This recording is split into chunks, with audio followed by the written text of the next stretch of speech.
কিন্তু আমি একটু ভয় আছি। যে সমস্ত প্রার্থীদের যোগ্যতা নাই, যাদেরকে সমাজ বিশ্বাস করে না, নেতা কর্মীরা বিশ্বাস করে না, পাবলিক বিশ্বাস করে না, যাদের বিরুদ্ধে দুর্নীতির মামলা আছে, ওই সেন্টারগুলো ডেফিনেটলি ঝুঁকিপূর্ণ।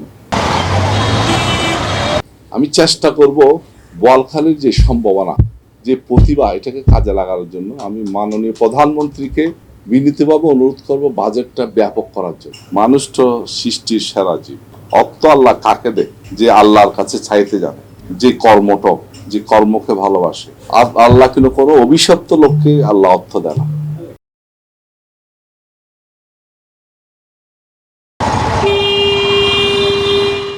সেবার মানটা হচ্ছে কনফিডেন্স। আপনারা একটা জিনিস খেয়াল করেছেন, এই উপজেলা নির্বাচনটা হচ্ছে প্রতীকবিহীন। কেন এই জিনিসটা হচ্ছে? Just to find out the quality people. রাজনীতি সবাই করে, সামাজিকতা সবাই করে, মেধা সম্পন্ন, ব্যক্তিত্ব সম্পন্ন এবং গ্রহণযোগ্য এবং বিশ্বাসযোগ্যতা কার আছে। এই কারণেই মাননীয় প্রধানমন্ত্রীটা নৌকাটা উড্র করেছে। জাস্ট কারা দেশের জন্য, কারা রাজনীতিকে ভালোবাসে, কারা মানুষকে সম্মান, কারা মানুষকে সর্বোচ্চ সেবা দিবে। That is the reason. মানুষ তো সৃষ্টির সেরা জীব। অর্থ আল্লাহ কাকে দেয়? যে আল্লাহর কাছে চাইতে জানে, যে কর্মটক, যে কর্মকে ভালোবাসে, কমিটমেন্ট, চ্যালেঞ্জ এবং ভিশন গ্রহণ করে নিজেকে ডেভেলপ করতে পেরেছে, তাকে তো আল্লাহ অর্থ দিবে। আর আল্লাহ কিন্তু কোনো অভিশপ্ত লোককে আল্লাহ অর্থ দেয় না। আল্লাহর কাছে সবকিছু আছে। আপনি যে হাইব্রিডের কথা বলেছেন, হাইব্রিড না হলে, জনসংখ্যার সাথে সাথে যদি হাইব্রিডটা না হয়, তাহলে খাদ্য সংকট হবে। কারণ আমাদের তো ল্যান্ড তো লিমিটেড, কিন্তু জনসংখ্যাকে ধারাবাহিকভাবে যেভাবে জনসংখ্যা বাড়তেছে, ওটাকে যদি আমার সাপোর্ট দিতে হয়, ডেফিনেটলি আমাদেরকে এগ্রিকালচারাল যে প্রোডাকশন, এটাকে টেকনোলজিক্যালি আপগ্রেড করতে হবে। আপগ্রেড মানে কি? হাইব্রিড। হাইব্রিড ছাড়া তো উপায় নেই। আসলে তো আমরা তো বুঝি না, বলে ফেলি, অনেক কিছু বলে ফেলি, এটার মিনিং না বুঝে আমরা এই সমস্ত কথাগুলি বলি। হাইব্রিড মানে ইজ এ সেকেন্ড গড। আপনি অর্থ ছাড়া তো আপনার বউয়ের কাছে আপনি যেতে পারবেন না। আপনি যদি সারাদিন এই বোয়ালখালীর এই হাইওয়ে সড়কে হাঁটেন, কেউ তো আপনাকে 1 টাকা দিবে না। এই সমস্ত কথা কারা বলে? যাদের যোগ্যতা নেই তারাই করে। অর্থ, hybrid is kind of excuse. আমি একটু ভয় আছি। যেদিন আমাদের নির্বাচনটা হবে, ওই দিন হচ্ছে ওয়ার্কিং ডেজ। আসলে ওইটা নিয়ে আমি একটু চিন্তিত।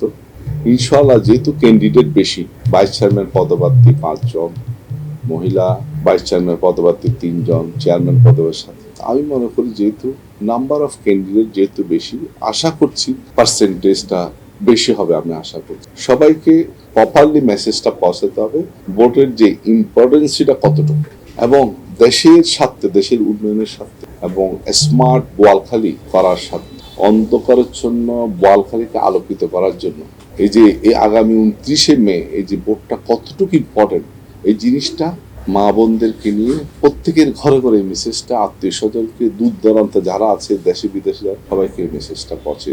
আশা করি এটা যদি আমরা স্বচ্ছতার সহিত, আন্তরিকতার সহিত যদি করতে পারি, ইনশাল্লাহ পার্সেন্টেজটা অতীতের তুলনায় অনেক বেশি হবে। এটা কিন্তু সত্যি ঝুঁকিপূর্ণ বিষয়টা আমি মনে করি জনগণের উপর যার আস্থা নেই এবং যে জনগণের সাথে সম্পৃক্ত না, জনগণ যাকে বিশ্বাস করে না, ওই সেন্টারগুলো ডেফিনেটলি ঝুঁকিপূর্ণ হবে। যার বদনাম বেশি, যদিও বা আমি leader, but as a leader I am not a perfect, I am not confident to the society এবং I am not up to the mark to the local people. Definitely ওদের এলাকার সেন্টারগুলো রেড জোনে থাকা উচিত, আমি বিশ্বাস করি। আমি মোহাম্মদ জাহেদুল্লাহ, আমার মার্কা হচ্ছে হেলিকপ্টার। আমি চেয়ারম্যান পদপ্রার্থী।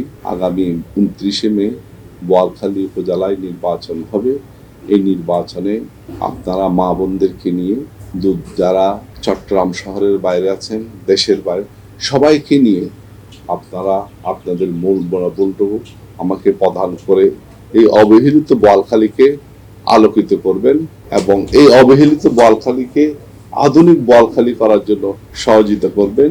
এই জন্য আপনাদের কাছে, মা বোনদের কাছে, আত্মীয় স্বজনের কাছে, এলাকাবাসীর কাছে, যারা দূর দূরান্ত আছে, সবার কাছে আপনাদের কাছে দোয়া এবং ভোট ভিক্ষা চাচ্ছি। আমরা কিন্তু চট্টগ্রাম শহর থেকে খুব একটা বেশি দূর না, ম্যাটার অফ 5 মিনিটস, জাস্ট একটা ব্রিজ পার হলে এখানে যে পরিমাণ লোক সংখ্যা, এখানে এক্সপোর্ট প্রসেসিং জোন করা যায়, তাহলে প্রচুর কর্মসংস্থান হবে। আমাদের যে কোয়ালিটি, আমাদের যে পটেনশিয়ালিটি, আমাদের সম্ভাবনা প্রচুর। এই বোয়ালখালী যে ডেভেলপমেন্টের জন্য যে বাজেট, এটা কিন্তু আসলেই প্রয়োজনের তুলনায় খুবই সামান্য। অতীতে যারা কাজ করেছেন বোয়ালখালী নিয়ে, তারা কাজ করেছেন, চেষ্টা করেছেন, কিন্তু বাজেট নিয়ে কখনো চিন্তা করে না। আমি যতটুকু মনে করি, ইনশাল্লাহ আমি বিশ্বাস করি, আমি চেষ্টা করব বোয়ালখালীর যে সম্ভাবনা, যে প্রতিভা, এটাকে কাজে লাগানোর জন্য আমি মাননীয় প্রধানমন্ত্রীকে বিনীতভাবে অনুরোধ করব বাজেটটা ব্যাপক করার জন্য। কারণ এখানে export processing zone, tourist spot, কর্মসংস্থান, ইন্ডাস্ট্রিয়ালাইজেশন এবং একটা আন্তর্জাতিক মানের স্টেডিয়াম, ফ্লাইওভার, এভরিথিং করা সম্ভব।